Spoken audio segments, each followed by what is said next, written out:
सबको जय मसीह की। एक बार फिर से प्रभु की हजूरी में आप सबका स्वागत है। प्रभु को महिमा मिले। जैसा कि बीती क्लास में हमने इसहाक और रेबेका के बारे में पढ़ा कि कैसे रेबेका के लिए इसहाक के लिए रेबेका को चुना गया। आज थोड़ा सा उसी को हम डीप में पढ़ेंगे, ठीक है। पिछली बार हम साथ साथ हमने कॉलिंग को भी देखा कि परमेश्वर की बुलाहट किस प्रकार से किसी को मिलती है और कैसे एक जन प्रभु की कॉलिंग में बढ़ सकता है और अपनी कॉलिंग को पहचान सकता है। आज जब हम इस चैप्टर को पढ़ेंगे उत्पत्ति, उसका 24वां अध्याय, तो उसमें ज़्यादातर जो है 24वें अध्याय में इसी बात का जिक्र किया गया है कि अब्राहम जो था वो बूढ़ा हो गया था और अब्राहम ने अपने एक दास को बोला कि तू मेरे इसहाक के लिए एक दुल्हन को लेकर आ। अब वो शादी के लायक हो गया है, अब तो क्या कर, अब मेरे जिस जगह पे मैं रहता था, जो मेरा नेटिव प्लेस है, वहाँ पे जा और क्या कर, उसके लिए एक दुल्हन को लेकर आ। और उसके दास ने बोला कि अगर मुझे वहाँ पे दुल्हन नहीं मिलती है तो क्या मैं तेरे बेटे को इसहाक को वहाँ पे ले जाऊँ। तो अब्राहम ने बोला कि नहीं, तू मेरे बच्चे को कभी भी उस जगह पे मत लेके जाना, लेकिन परमेश्वर तुझे कुछ सिग्नल दे, परमेश्वर तुझे कुछ साइन, कोई चिन्ह चमत्कार दिखाएगा तो तू समझ जाना कि यही लड़की है जिसको परमेश्वर ने चुना है इसहाक की बीवी होने के लिए। जब हम आगे पढ़ते हैं तो इस प्रकार से लिखा गया है कि इसहाक जो था वो 37 साल का हो गया था और जब उसका दास, अब्राहम का दास, उस नेटिव प्लेस पे गया जिस जगह पे अब्राहम रहता था, तो वहां पे उसको एक लड़की दिखाई दी जो क्या कर रही थी, ऊंटों को पानी पिला रही थी। जब उसका दास वहां पे पहुंचा तो उसके दास के ऊंटों को भी उस लड़की ने पानी पिलाया और अपने घर पे न्योता दिया कि तू हमारे घर पे आ, हमारे साथ बैठ, हमारे साथ खाना खा और जब तेरा मन भर जाए, जब तेरे ऊंट पानी पी चुके, तब तू वहां से रवाना हो जाना। और यही साइन उस दास ने मांगा था कि जो मेरे ऊंटों को पानी पिलाएगा, प्रभु मैं समझ जाऊंगा कि वही लड़की को तूने किस लिए रखा है, मेरा जो पिता है या मेरा जो मालिक है इब्राहिम, उसके बेटी का दुल्हन होने के लिए उसको रखा है। अब यहाँ पे पहला सवाल ऐसा आता है कि जो पानी पिलाना है, ठीक है जी, उसको यहाँ पे एज अ क्या लिया गया, एक चिन्ह के रूप में लिया गया, ठीक है जी, कि जो मेरे ऊंटों को पानी पिला देगा मैं समझ जाऊंगा कि प्रभु वही लड़की तेरी ओर से। दूसरी चीज जब यहाँ पे देखा जाए तो पानी पिलाना क्या मुश्किल काम था? नहीं, वहां पे लिखा है जो मेरे ऊंटों को पानी पिलाएगा, ठीक है जी। वहां पे एक वर्ड लिखा गया है कैमल, जो मेरे ऊंटों को पानी पिलाएगा, मैं समझ जाऊंगा कि ये वही है जो परमेश्वर की ओर से है। ऊंटों को पानी पिलाना या उस दास को पानी पिलाना दो बहुत अलग चीजें हैं। वो लड़की जो थी रेबेका, वो पानी बेशक से निकाल रही थी उस कुएं में से, लेकिन अगर वो जो दास है, वो जो सर्वेंट है उसका, वो हद मार के कितना पानी पी लेता, 1 गिलास, 2 गिलास, 3 गिलास, 4 गिलास, आधी बाल्टी, इससे ज्यादा तो एक इंसान की कैपेसिटी नहीं है पानी पीने की। तो मुश्किल 2 लीटर पानी वो दास पी सकता था। लेकिन वहां लिखा है जो मेरे ऊंटों को पानी पिलाएगा। एक ऊंट नहीं था, काफी सारे ऊंट थे और ऊंट एक बार में 50 से 60 लीटर पानी पी जाता है, ठीक है जी, 50 से 60 लीटर पानी। अब ऊंटों को पानी पिलाएगा मतलब 2 हैं, 3 हैं, 4 हैं, 5 हैं, वी डोंट नो, बट एक अंदाजन हम ले लेते हैं कि 4 कैमल वहां पे होंगे, ठीक है जी, क्योंकि उसका दास अपने दासों के साथ में चल रहा था और उस दास और जो कैमल थे उनके ऊपर उनका खाना था, उनका राशन था, उनकी बहुत सारी चीजें लदी हुई थी। तो हम एज्यूम कर लेते हैं कि 4 ऊंट थे, लेकिन बाइबल ऐसा नहीं बताती कि कितने ऊंट थे। फिर भी आपको एक मोटा मोटा अंदाजे के हिसाब से बता रहा हूं कि हम 4 ऊंट मान के चलते हैं। अगर हम 60 लीटर के हिसाब से 6 × 4 भी करते हैं तो कितना बनता है, 240 लीटर पानी। एक लड़की कुएं में से 240 लीटर पानी निकाल रही है। अच्छे अच्छे जो बॉडी बिल्डर भी होते हैं ना, उनको भी अगर वर्कआउट करने के लिए बोला जाए तो एक बाल्टी में 20 लीटर पानी से ज़्यादा नहीं आता। और वहाँ पे वो बाल्टियों का इस्तेमाल नहीं करते थे, वहाँ पे घड़ों का इस्तेमाल करते थे। और एक घड़े में मुश्किल से मुश्किल 8-10 लीटर पानी आता था।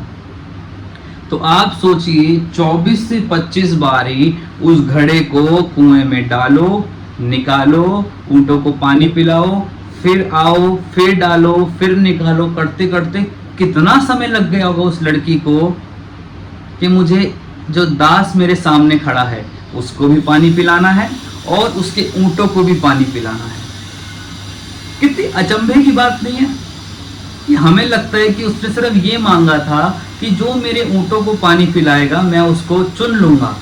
लेकिन आप इस बात को याद रखिए कि जब परमेश्वर की ओर से कोई होता है तो परमेश्वर उसको बहुत अच्छे से चेक करता है, बहुत अच्छे से टेस्ट करता है कि क्या ये डिजर्विंग है या नहीं। हमें लग रहा है कि पानी पिलाना बहुत इजी टास्क है, बॉटल खोली, ग्लास में डाला और दे दिया, लेकिन यहाँ बॉटल वाला काम नहीं है, यहाँ पे कुएं में से पानी पिलाना है। और जब तक एक कैमल अच्छे से पानी पी नहीं लेता तब तक वो वहीं खड़ी है, उसको पानी पिला रही है। फिर जब एक ने पी लिया तो दूसरे के पास जा रही है, दूसरे ने पी लिया तीसरे के पास जा रही है। आप सोचिए कितनी पेशेंस का काम है ये। समझ पा रहे हैं? अभी तक रेबेका को ये नहीं पता है कि जो ये दास आया है ये किस काम के लिए आया है। उसको नहीं पता कि ये अब्राहम का दास है, उसको नहीं पता कि ये लड़की ढूंढ रहे शादी के लिए, उसको कुछ भी नहीं पता। लेकिन उस रेबेका की जेनरोसिटी अगर देखी जाए तो कितनी ज्यादा है कि एक अनजान व्यक्ति के साथ वो ऐसे बर्ताव कर रही है जैसे वो उसका अपना है। जो प्रभु के लोग होते हैं ना, उनके अंदर ये क्वालिटी बहुत अच्छे से पाई जाती है कि चाहे कोई अनजान हो, कोई पराया हो, अगर आपके अंदर मसीह का प्रेम है तो आप सबको एक समान समझोगे, आप सबसे एक तरीके से बात करोगे, आप हर किसी के लिए ब्लेसिंग बनना चाहोगे, आप हर किसी को उठाने का काम करोगे और आप बहुत से लोगों की प्यास बुझाने का काम करोगे। यहाँ पे अगर कोई बात होती या फिर अगर किसी और तरीके से देखा जाता तो वो दास ऐसा भी तो कह सकता था, जो मुझको खाना खिला दे मैं उसको चुन लूंगा। लेकिन उस दास के मन में एक बात थी कि जो पानी पिलाएगा। आपको एक बात मैं बहुत छोटी सी बता देता हूँ कि पानी पिलाना कोई बहुत बड़ी चीज़ नहीं है, लेकिन पानी पिलाने के पीछे आपका उद्देश्य क्या होता है ये बहुत मैटर करता है। आपके घर में कोई आया है तो आप किस मूड से उसको पानी पिला रहे हो ये बहुत मैटर करता है। कभी कभी आप गुस्से में होते हो और कोई सामने से आ जाता है और आप पानी की ट्रे लेके जाते हो, जल्दी बैठ जाओ यहाँ से, दिमाग खराब कर रखा है यहाँ, मेरे सारे दिमाग काम नहीं चल रहा है और तू पानी पीने आ गया, तू ये करने आ गया, तू वो करने आ गया। एक गिलास पानी पी लिया और उसमें अगर वो बंदा दोबारा बोल दे कि बहन थोड़ा सा पानी और दे दो, फिर तो 2 डायलॉग बिल्कुल निकलने बनते हैं। एक तो मेरा काम नहीं हो रहा, तू पानी के पीछे पड़ रहा था, जा यहाँ से, पिला दिया ना एक गिलास पानी, भाग यहाँ से। तो पानी पिलाने के पीछे कैसे इंटेंशंस हैं आपके। जब कोई आपके पास आता है तो आप उसका सत्कार कैसे करते हो ये प्रभु बहुत अच्छे से देखता है। प्रभु का वचन कहता है कि कुरनेलियुस जो था वो ऐसे दान करता था कि उसके दान परमेश्वर के सम्मुख पहुंच गए। वो जिसको देखता था खुले मन से दान करता था, खुले मन से चीज़ों को देता था, खुले मन से हर चीज़ को करता था और वही चीज़ जो है परमेश्वर को पसंद आई उसकी। और यहाँ पर भी रेबेका की सिर्फ एक ही क्वालिटी देखी गई। रेबेका के लिए ये नहीं देखा गया वो कौन से वंश की है, वो कौन से घराने की है, वो कहाँ रहती है, उसके पास कितना पोजेशन है, उसके पास कितना सोना है, क्या, कुछ नहीं देखा गया। सिर्फ एक साइन मांगा गया कि जो मुझको और मेरे ऊँटों को पानी पिला देगी वो ही उस घर में जाने के योग्य बन जाएगी। पानी पिला देगी। खाना क्यों नहीं खिलाया, सिर्फ पानी ही क्यों? वाई वाटर, क्यों पानी? परमेश्वर का वचन कहता है कि वो क्या है, वो जीवन जल का सोता है। इट मीन्स कि आपके अंदर भी ये क्वालिटी होनी चाहिए कि जब कोई आपके पास आए तो आप उसको सबसे ज़्यादा अगर कुछ दो तो वो क्या होना चाहिए, वो जीवन जल का सोता जो हमारे लिए काम करता है। वो जीवन जल का सोता जो हम में से बहना चाहता है। इसीलिए यहाँ पे लिखा गया है कि जो उसको पानी पिलाएगी, ऐसे नहीं लिखा गया। पानी मीन्स वो जीवन जल का सोता जो सबकी प्यास बुझा सकता है। अब हमें ये नहीं पता कि उन कैमल्स ने कितना पानी पिया, हमने बस एक छोटा सा आंकड़ा दिया है, वो भी अपने ख्यालों से, बाइबल से नहीं दिया, अपने मन से लगाया है। लेकिन आप सोचिए कि हो सकता है जब वो किसी को, प्रभु को दे रही थी, वो अपने मन को दे रही थी किसी को, अपने स्ट्रगल को दे रही थी किसी को, अपनी अच्छाई को दे रही थी किसी को, तो हमें नहीं पता कि हर कैमल ने 4 बाल्टी पिया, 5 बाल्टी पिया, या एक ही बाल्टी में उनका मन शांत हो गया। क्योंकि प्रभु का वचन ऐसे कहता है, जो मुझे पिएगा वो कभी प्यासा ना रहेगा। यहाँ पे कैमल्स अगर देखा जाए तो केवल वो चीज नहीं दिखा रही हैं, सिर्फ वो एनिमल्स को नहीं दिखा रहा है, वो कैमल्स दिखा रहा है वो चीजें जो आज भी हमारी जिंदगी में काम कर रही हैं। हमारे रिश्ते को, हमारे फाइनेंसेस को, हमारी जिंदगी के हर पहलू को जो हम अपने साथ साथ लेके चल रहे हैं, जो हमारे पास चीजें आ रही हैं, वो हमारे रिश्तेदार हो सकते हैं, वो हमारे फ्रेंड्स हो सकते हैं, हमारा पोजेशन हो सकता है, वो कोई भी चीज़ हो सकती है। लेकिन मेन बात ये मैटर करती है कि जब कोई आपके पास आ रहा है, आपका फ्रेंड हो, रिश्तेदार हो, नेबर हो, कोई भी हो, जब आपके पास आ रहा है तो आप उसको क्या दे रहे हो। रेबेका के पास उस समय कुछ भी नहीं था, वो कुआं भी उसका नहीं था, ठीक है जी, वो किसी और का कुआं था, लेकिन वो उस कुएं पे खड़े होके पानी भर रही थी और वो उस कुएं में से पानी पिला रही थी। यीशु मसीह फिर वहां पे उस कुएं के रूप में मौजूद था जो जीवन जल से भरा हुआ था। उसका वचन कहता है, मेरा कटोरा उमड़ रहा है। कैसे उमड़ रहा है? ये वही कटोरा है जिसमें से पानी निकले जा रहा है, निकले जा रहा है, और जिसने पिया उन सब की प्यास बुझ गई। रेबेका का कुछ भी नहीं था वहां पे। आपकी जिंदगी के लिए सेम चीज आज मायने रखती है। सेम चीज मैं आप लोगों के लिए और अपने लिए बोलना चाहता हूँ कि हमारी जिंदगी में आज बहुत सारी ऐसी चीजें हैं जो हमें लग रहा है कि वो हमारा अपना पोजेशन है, लेकिन नहीं, बहुत सारी ऐसी चीजें हैं जो प्रभु की दी हुई हैं, और प्रभु चाहता है कि जब आप किसी से मिलो तो वो उसको बांट दो। समझ पा रहे हो मेरी बात को? सर के ऊपर से तो नहीं जा रही है बात? हाँ, जिस कुएं के पास वो खड़ी थी, आज हम भी एक कुएं के पास में खड़े हैं। ये रही रेबेका, मेरी ड्राइंग पे मत जाना, वैसी बहुत अच्छी है, ठीक है जी। ये रही रेबेका, इसके बाल आगे लंबे लंबे, ठीक है जी। ये रहा वो कुआं जहाँ पे वो खड़ी है, और उसके ऊपर से वो बाल्टी भर के पानी निकाल रही है, ठीक है जी। हैंडपंप सा लग रहा है, सॉरी, लेकिन मान लेते हैं, एज्यूम कर लेते हैं कि ये वो कुआं है। अब रेबेका पानी निकाल रही है और वो उन ऊंटों को जो वहां पे खड़े हैं पिलाई जा रही है, ठीक है जी। आज इस रेबेका की जगह अपने आप को रखो, मैं इस कुएं की जगह यीशु को रखो, और इन ऊंटों की जगह अपनी जिंदगी की हर चीज को रखो, ठीक है। आपके कुछ भी हो सकता है, आपका घर परिवार, रिश्ते नाते, स्कूल, ऑफिस, बिजनेस, दुकान, कुछ भी हो सकता है। अब जरा इस चीज को देखो, ये मैं हूं, मेरे पास भी एक कुआं है जो कि यीशु मसीह है। अब जो चीजें मेरे पास आ रही हैं, मुझे उनको क्या देना है? उस यीशु को देना है, ताकि जो कोई मुझसे बात भी करे उसको लगे कि यस, इसकी जिंदगी दम रखती है, इसकी जिंदगी के कुछ मायने हैं, इसकी ज़िंदगी यूं ही नहीं है, इसकी ज़िंदगी में कुछ भारी है, इसकी ज़िंदगी में वेट है। रेबेका के पास कुछ भी नहीं था, ना वो सोना पहन के खड़ी थी, ना जेवर पहन के खड़ी थी, वो कुछ भी पहन के नहीं खड़ी थी, वो नॉर्मल कपड़ों में खड़ी थी और पानी भर रही थी। लेकिन प्रभु की योजना देखिए उस समय क्या थी कि किसी को वो भेज रहा था, किसके लिए? रेबेका की जेनेरोसिटी को चेक कराने के लिए। रेबेका की सिर्फ एक ही बात इतनी पसंद आ गई कि उसने ऊंटों को पानी पिला दिया, इसलिए वो अब्राहम के घर का हिस्सा बन गई।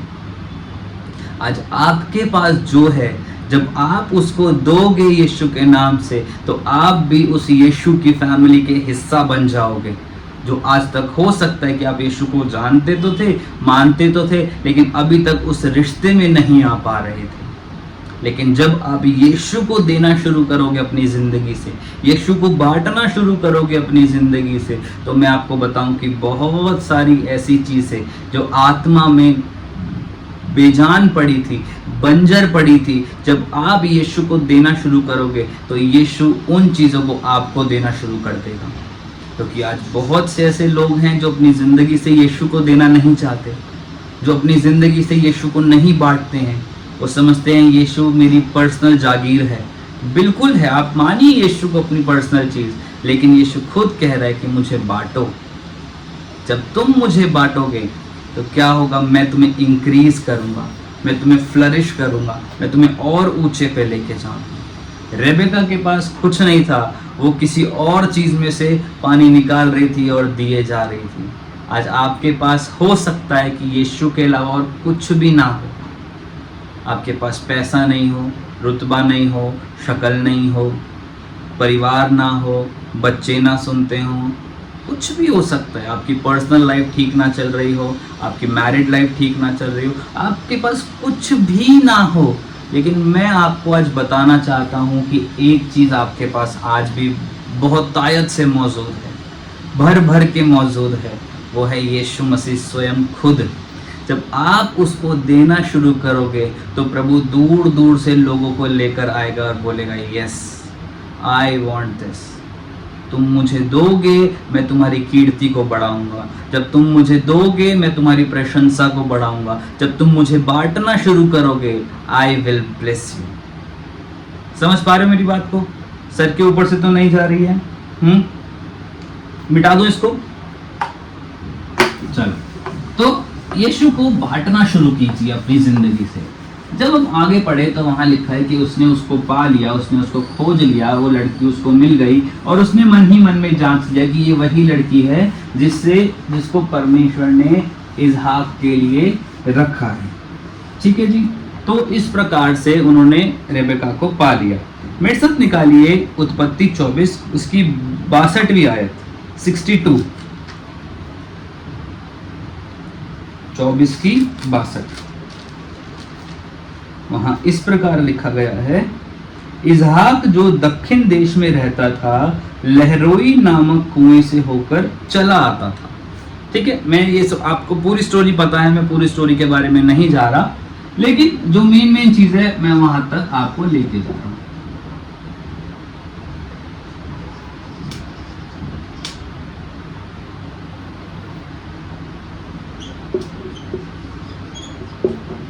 ठीक है, चलो।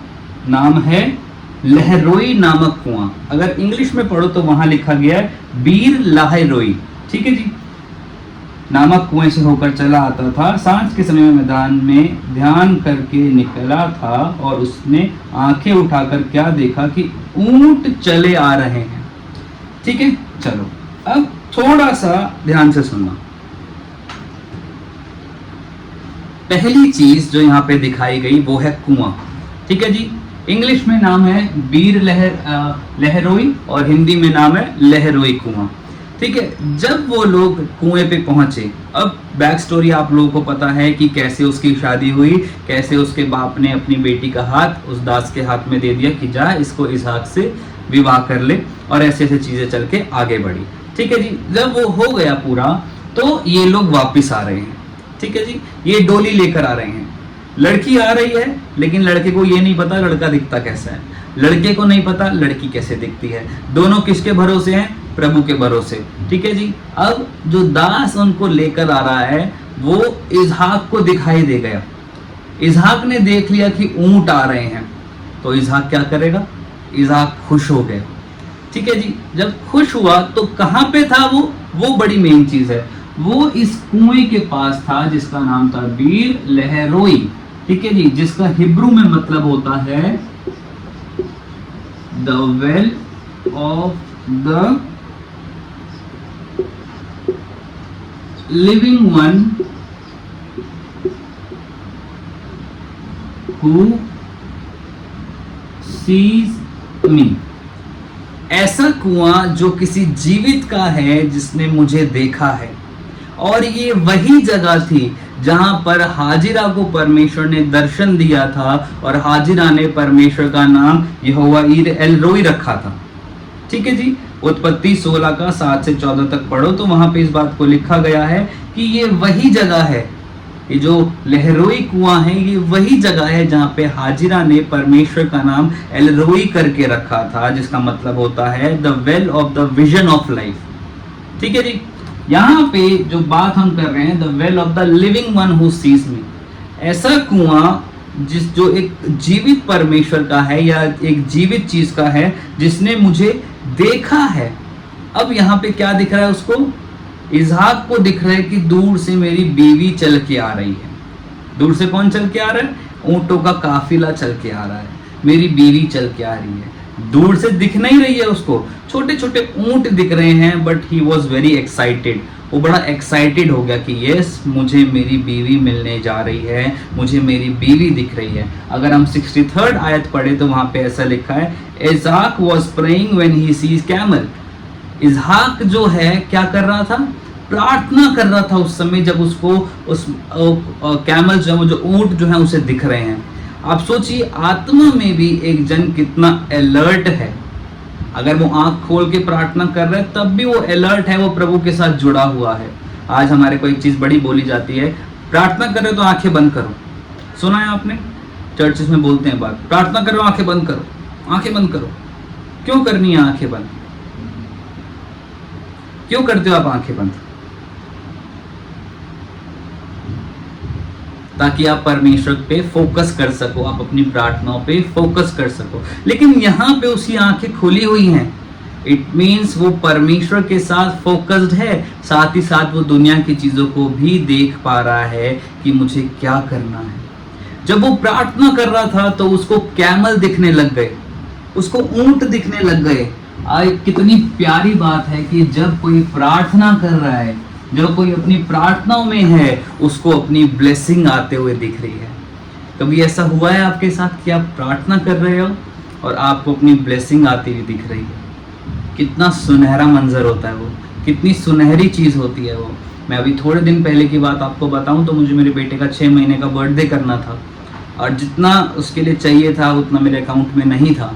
और मैं प्रभु से बोल रहा था और मेरी वाइफ और मैं प्रभु से बोल रहे थे कि हमें ये भी करना है, ये वाला केक भी लेकर आना है, ऐसा उसको डिज़ाइन करना है, ये चीज़ खाने के लिए रख लेंगे, वो खाने की कुछ बहुत सारी हम लोग बातें कर रहे थे। अभी बच्चे के कपड़े लेने हम बहुत सारी बातें कर रहे थे और हम डिमांड कर रहे थे प्रभु से कि प्रभु हम ऐसे करना चाहते हैं, हम वैसे करना चाहते हैं। और जब अकाउंट खोल के देखा तो पैसे ही नहीं थे उसमें।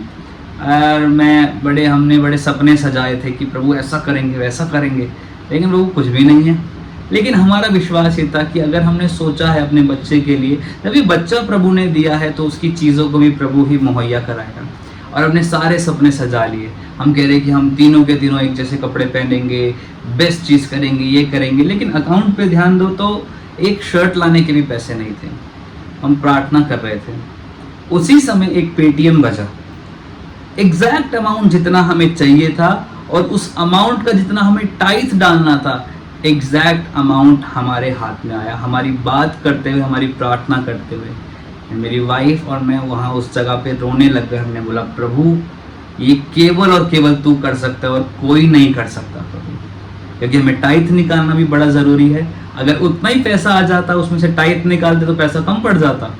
लेकिन प्रभु का इतना धन्यवाद, इतना धन्यवाद कि एग्जैक्ट अमाउंट जितना टाइथ के साथ हमें चाहिए था पूरा का पूरा उसमें आया।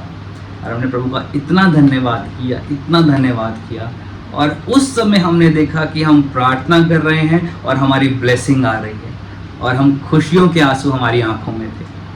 आप लोगों की ज़िंदगी में प्रभु ने बहुत सी ऐसी बातों को रखा है, बहुत सारी ऐसी चीज़ों को रखा है। मैं खाली फाइनेंशियल गवाही आपको नहीं देना चाहता, मैं ये नहीं बताना चाहता कि मेरे पास है नहीं है, व्हाट्सोएवर, ये कुछ भी नहीं है। लेकिन मैं आपको ये बताना चाहता हूँ कि जब आप प्रभु से प्रार्थना करते हैं एक सच्चे मन से, प्रभु आपकी प्रार्थनाओं के बीच में ही उत्तर देना जानता है। मैं आपको एक बात खुल के बताना चाहता हूँ आज कि जब भी प्रार्थना करो तो इस चीज़ के लिए प्रार्थना मत करो कि प्रभु मुझे ये भी चाहिए, मुझे वो भी चाहिए। इस चीज़ के लिए प्रार्थना करो कि प्रभु मेरी नीड क्या है। ठीक है, जब आप अपनी नीड्स के लिए प्रार्थना करोगे प्रभु आपकी प्रार्थनाओं को सुनेगा। लेकिन अगर आप ऐसी प्रार्थना करोगे कि प्रभु मुझे ये दे दे ताकि दूसरे को दिखा सकूं, मुझे ऐसा कर दे ताकि उसको वो दिखा सकूं, प्रभु नहीं सुनेगा वो प्रार्थना। और तो और आपकी प्रार्थना के पीछे एक रीजन होना चाहिए कि आप उस प्रार्थना को क्यों कर रहे हो। इवन दो अगर आप किसी की चंगाई के लिए भी प्रार्थना कर रहे हो तो एक रीजन, एक मोटिव होना चाहिए आपकी प्रार्थना के पीछे। अगर आज आप अपनी प्रार्थना को लिख के देखो ना कि मैं ये प्रार्थना कर रही हूँ, मैं वो प्रार्थना कर रही हूँ, तो 10 में से 6 बातें ऐसी होंगी जिससे आपका लेना देना भी नहीं है, जिससे आपका कुछ लेना देना नहीं है। उसमें से 100 बार आपने हालेलुया प्रेज द लॉर्ड प्रभु जी पिता परमेश्वर ये बोल दिया होगा। तो आपकी 10 मिनट अगर आप प्रार्थना कर रहे हैं तो अगर उसका कैलकुलेशन निकाल के देखिए तो खाली 2 मिनट की प्रार्थना होगी जो एक्चुअल प्रार्थना होगी, बाकी 8 मिनट जो होंगे वो इधर उधर की बातें ही होंगी। मैं आपको ये नहीं बोल रहा आप प्रार्थना मत कीजिए, लेकिन मैं आपको ये बोल रहा हूँ कि आप अपनी प्रार्थनाओं के पीछे एक मोटिव को रखिए, एक रीजन को रखिए। प्रभु मैं इस चीज के लिए प्रार्थना कर रहा हूँ, मैं ये चाहता हूँ तुझसे प्रभु जी। अब एक बड़ी अच्छी चीज यहाँ पे लिखी गई है कि जब वो प्रार्थना कर रहा था, अगर आप 63rd आयत पढ़े तो वहां लिखा है Isaac was praying when he see camel. वो प्रार्थना में था जब उसने अपनी ब्लेसिंग को आते हुए देखा। आज हम में से बहुत से लोग प्रार्थना में ही नहीं हैं और हम अपनी ब्लेसिंग को नहीं देख पाते हैं। जब हम प्रार्थनाओं में होते हैं, जब हम वचन में होते हैं, जब प्रभु के साथ कनेक्टेड होते हैं तो हम खुली आंखों से प्रभु की आत्मा के द्वारा अपनी ब्लेसिंग्स को आते हुए देख पाते हैं। हमारा परमेश्वर खाली ब्लेसिंग्स का परमेश्वर नहीं है, हमारा परमेश्वर खाली चंगाई का परमेश्वर नहीं है। हमारा परमेश्वर वो परमेश्वर है जो हमारी जिंदगियों को अपने समान बनाना चाहता है। वो चाहता है कि हम उसके जैसे दिखें, वो चाहता है कि हम उसके जैसे काम करें, वो चाहता है कि हम उसके जैसे बनते चले जाएं। वो चाहता है। आप कितना चाहते हो मुझे नहीं पता, आप क्या चाहते हो मुझे ये भी नहीं पता, लेकिन आज परमेश्वर इस बात को बहुत गहराई से चाहता है कि आप परमेश्वर के जैसे बनो, आप परमेश्वर के समान दिखो, आप परमेश्वर की इच्छा को पूरी करो।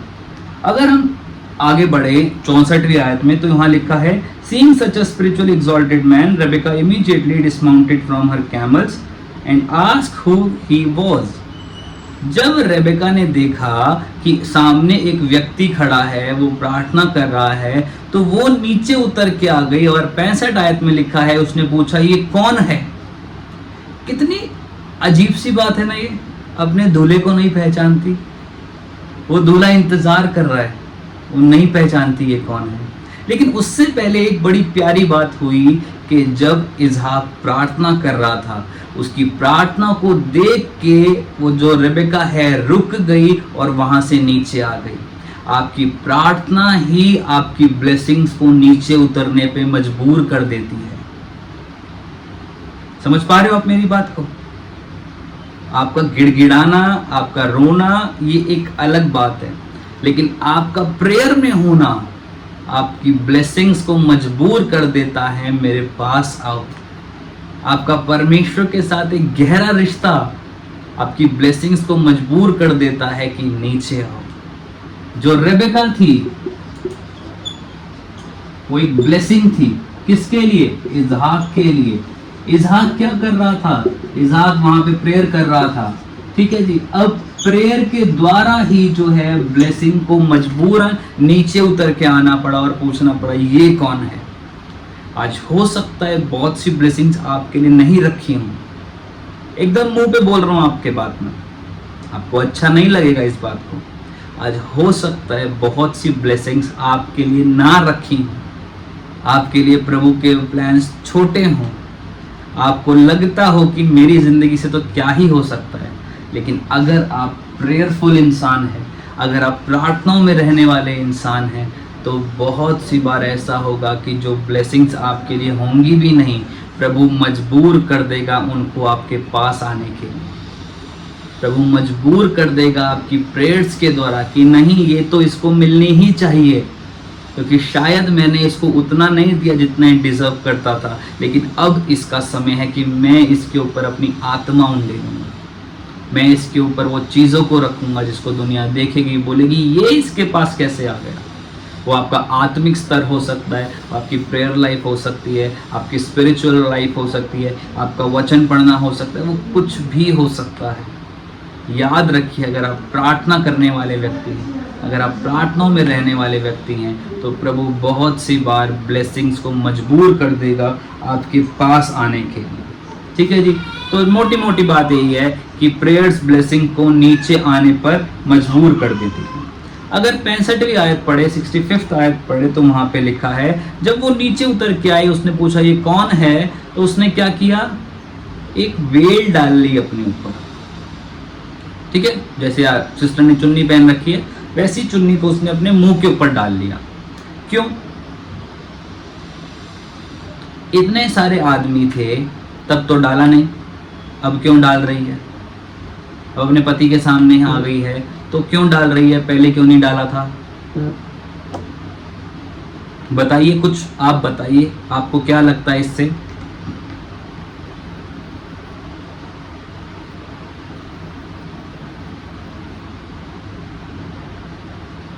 बताइए।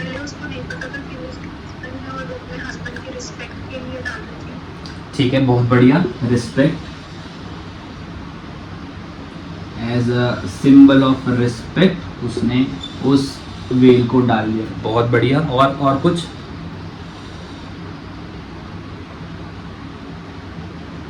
ठीक है, चलिए।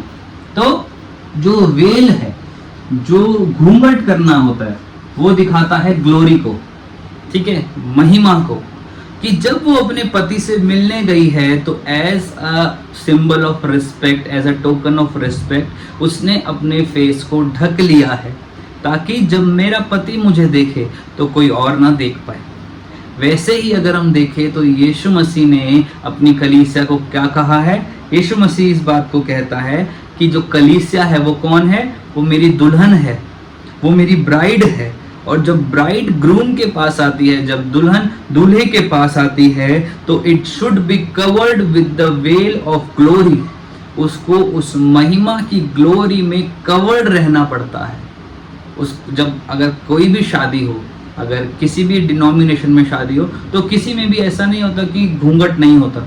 अगर हम क्रिश्चियन मैरिज को भी देखें तो शादी होने से पहले तक वो वेल आगे डाली जाती है, और शादी होने के बाद ही जो पति है उस वेल को उठाता है। वो वेल क्या दिखाती है? वो दिखाती है कि जो दुल्हन है वो महिमा में है इस समय, और उस महिमा में तुझे भी मिलना है, और उसी महिमा में होते हुए वो दूल्हा उसको लेके जाएगा। तो जो वेल है वो ग्लोरी को, वो महिमा को दिखाती है। इसीलिए वहां पे इसहाक की बीवी रेबेका ने अपने आप के ऊपर वो वेल डाल ली। वो दिखा रही थी कि मैं महिमा में तेरे पास आई हूँ। शायद तूने मुझे नहीं चुना, लेकिन उस खुदा ने मुझे तेरे लिए चुन के रखा है। उस महिमा में होते हुए मैं तेरे पास आई हूँ और तू मुझे एक्सेप्ट कर। जब हम यीशु मसीह के पास जाएंगे तो हमें भी महिमा में वस्त्र में, महिमा में वेल हमारे ऊपर डाली जाएगी, और हम भी इस बात को चीख चीख के कहेंगे, प्रभु हमें एक्सेप्ट कर। जब आज भी आप प्रार्थना करते हैं तो आप इस बात को बोलते हैं कि प्रभु accept us as we are, हमें एक्सेप्ट कर प्रभु जी, हम जैसे भी हैं। जब आप वहां पे जाएंगे, जब आपकी शादी होगी, जब आपकी शादी हो गई होगी, तो आप इस बात को नोटिस कर सकते हैं कि आप लोगों के ऊपर भी एक वेल है। ठीक है, तो हम लोग वापस से उसी बात पे आते हैं कि जब उसने उसको आते हुए देखा तो क्या देखा कि उसने अपने ऊपर एक कहते हैं वेल ऑफ ग्लोरी डाल ली है। ठीक है जी। जब भी कोई शादी होती है, जैसा मैंने भी आपको बताया कि जब भी कोई शादी होती है तो उसमें दुल्हन घूंघट करके आती है। ठीक है जी। और शादी होने के बाद वो घूंघट हटाया जाता है। शादी होने से पहले या शादी होने के बाद जब तक घूंघट हटता नहीं है तब तक दुल्हन का चेहरा विजिबल नहीं हो पाता है ठीक से। ठीक है। वो क्यों विजिबल नहीं हो पाता है? क्योंकि प्रभु ने एक ऐसी विधि ठहराई है कि जब कोई शादी हो तो शादी बहुत पवित्र चीज है। ठीक है। आजकल के लिए तो खेल बन चुका है शादी, लेकिन अगर शादी के असल मायने देखी जाए बाइबल के मुताबिक से, तो शादी बहुत ही ज्यादा पवित्र चीज है। और पवित्र चीजों का लेन देन यूं ही नहीं होता। पवित्र चीजों में हमेशा एक चीज शामिल होती है जो है ग्लोरी, महिमा। परमेश्वर ने जो स्वर्ग में करना है वो ऑलरेडी इस पृथ्वी पर करके दिखा दिया है। जब हमारी परमेश्वर यीशु मसीह के साथ शादी होगी, क्योंकि उसका वचन कहता है कि कलीसिया जो है वो दुल्हन है और मैं तुम्हारा दुल्हा हूं, तो जब हम दूल्हे के पास जाएंगे तो हमें भी उस महिमा के वस्त्र में उस महिमा की वेल डाले हुए होना बहुत ज़रूरी है, ताकि जब वो दूल्हा हमें देखे तो वो हमारे अंदर के नंगपने को ना देखे, हमारे अंदर की बुराइयों को ना देखे, हमारे अंदर की ऐसी चीज़ों को ना देखे जो देखनी नहीं चाहिए, बल्कि वो ये देखे कि हम जो हैं उसकी दुल्हन जो है वो क्या है, महिमा में लिपटी हुई है, महिमा से भरी हुई है, महिमा उसके चेहरे से दिख रही है, ग्लोरी से, तेज से भरी हुई है। इसीलिए वहाँ पे एक बात को लिखा गया है कि जब उसने उसको देखा तो अपने मुंह के ऊपर वो महिमा में वस्त्र डाल लिया, वो वेल डाल ली। और जब वो कवर होके आई तो सब कुछ को बताया गया। उसके दास ने बोला कि ये इसहाक है, इससे तेरी शादी होने वाली है, सारा वृतांत उसने बता दिया। अब आप एक बात को सोचो कि एक लड़की रेबेका, जिसको नहीं पता था कि उसकी शादी कब होगी, किससे होगी, कौन उसको लेने आएगा, क्या होगा, उस लड़की को कुछ भी नहीं पता, लेकिन केवल ऊंटों को पानी पिलाने से उसकी जिंदगी की एक ऐसी ब्लेसिंग खुल गई कि आने वाले समय में उसका नाम सदा सदा के लिए बाइबल में याद किया गया। समझ पा रहे हो? जब इसहाक का नाम आता है तो रिबका का नाम आता ही आता है। अब्राहम, इसहाक, याकूब, ठीक है जी, ये 3 जनरेशन हैं, ठीक है। साथ साथ इनकी बीवियों का भी नाम आता है, क्योंकि इनकी बीवियों के बिना आगे जनरेशन नहीं चली। तो जब भी इसहाक का नाम आता है, रेबेका का नाम आता है। लेकिन कभी सोचा है आपने कि अगर रेबेका पानी ना पिलाती तो क्या होता? जैसा मैंने आपको स्टार्टिंग में बताया, पानी पिलाना केवल वो नॉर्मल पानी पिलाना नहीं था। उस पानी पिलाने के पीछे एक मतलब था। वो मतलब ये था कि उसके पास जो यीशु है, अगर आज के ज़माने में देखें या सिंबलिकली देखें हम, वो क्या चीज़ को सिंबलाइज कर रही थी कि उसके पास यीशु है और वो यीशु को ही दिए जा रही है, यीशु को ही दिए जा रही है, यीशु को दिए जाने के द्वारा बहुतों की प्यास को बुझा रही है।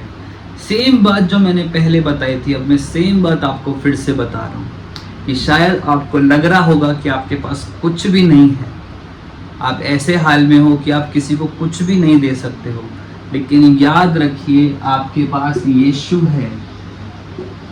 आप जितना उसको देते जाओगे वो उतना आप में से बढ़ता चला जाएगा, वो घटता नहीं जाएगा, वो बढ़ता चला जाएगा।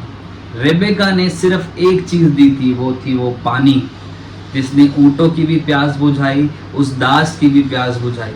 रेबेका को नहीं पता था कि उस दास ने इस तरीके से चिन्ह मांगा है। उसको बताया नहीं गया था कि जो मेरे ऊँटों को पानी पिलाएगा वही मेरी मतलब मेरे पिता की या मेरे मालिक की बहू बनेगी। उसने रेबेका को कुछ भी नहीं बताया था, लेकिन रेबेका के पास वो हृदय था कि जो भी उसके पास आएगा वो उसको खाली नहीं भेजेगी, वो उसकी प्यास को बुझा के भेजेगी, और वो प्यास जो फिर ना लगने वाली होगी, जो सदा के लिए बुझ जाएगी। प्रभु का वचन कहता है जो मुझ में से पिएगा वो कभी प्यासा ना रहेगा। रेबेका के पास वो प्यास बुझाने वाली चीज़ थी। आज मैं आपसे एक सवाल पूछ के इस सेशन को यहीं ख़त्म करने जा रहा हूँ। जो मुझे अगुवाई नहीं कर रहा कि मैं आगे कुछ भी बोलूँ, मैं सिर्फ एक नोट पे आपसे एक सवाल के साथ इस सेशन को ख़त्म करने जा रहा हूँ। आज आपके और मेरे पास क्या वो पानी है जो बहुतों की प्यास बुझा सकता है? क्या आपके और मेरे पास वो समझ है, वो विजडम है कि जब कोई हमारे पास आए तो हम उसे खाली ना भेजें, बल्कि यीशु को उसके अंदर डाल के भेजें? क्या आपके और मेरे पास वो जज्बा है, वो पैशन है कि जब यीशु के बारे में बात हो या चाहे ना भी हो, हम यीशु को सदा अपनी ज़िंदगी से देते रहें? एक बात मैं आप लोगों से बोलना चाहता हूँ कि खाली गॉस्पेल देना काफ़ी नहीं है, ठीक है? अगर आप सबको गॉस्पेल देते रहोगे तो बहुत सी बार लोग आपको नहीं सुनेंगे। आप बाइबल को पढ़ते हो? आप लोग बाइबल पढ़ते हो? हाँ ना, कुछ तो बोलो। क्या आप लोग बाइबल पढ़ते हो? पढ़ते हो। लेकिन मैं आपको बताना चाहता हूं, जो बाइबल नहीं पढ़ते वो आप लोगों को पढ़ते हैं, वो आप लोगों को देखते हैं कि जब ये बाइबल पढ़ रही है, इसकी ज़िंदगी में बदलाव नहीं आ रहा, तो हमारी ज़िंदगी में कैसे आएगा? समझ पा रहे हो मेरी बात को? जो रेबेका थी, उसने ना केवल पानी पिलाया, बल्कि उसने अपने कैरेक्टर से भी दिखाया कि यस, मेरे पास देने वाला हृदय है, मैं दे सकती हूँ। और यीशु के जो चेले हैं, यीशु के पीछे चलने वाले जो लोग हैं, उनके अंदर ये कैरेक्टर होता है कि वो उदारता से देते हैं। वो केवल लेने वाले नहीं होते, वो देने वाले होते हैं। चाहे आपके पास आपके इमोशंस शेयर करने के लिए कुछ हो, आप अपने इमोशंस को शेयर कर सकते हैं। आप किसी का कंधा बन सकते हैं जो आपको सामने रो रहा हो, और वो आप उसको यीशु के पास ले जा सकते हैं। आप किसी के लिए प्रेयर हैंड्स बन सकते हैं। आप किसी के लिए सुसमाचार ले जाने वाले पैर बन सकते हैं। आप किसी के लिए सुसमाचार देने वाला मुंह बन सकते हैं। आप खुद यीशु के समान बन सकते हैं, और बन भी क्या सकते हैं, आप हैं। यीशु ने बोला है, परमेश्वर ने बोला है, मैं तुम्हें अपने समान, अपने स्वरूप में बनाया है।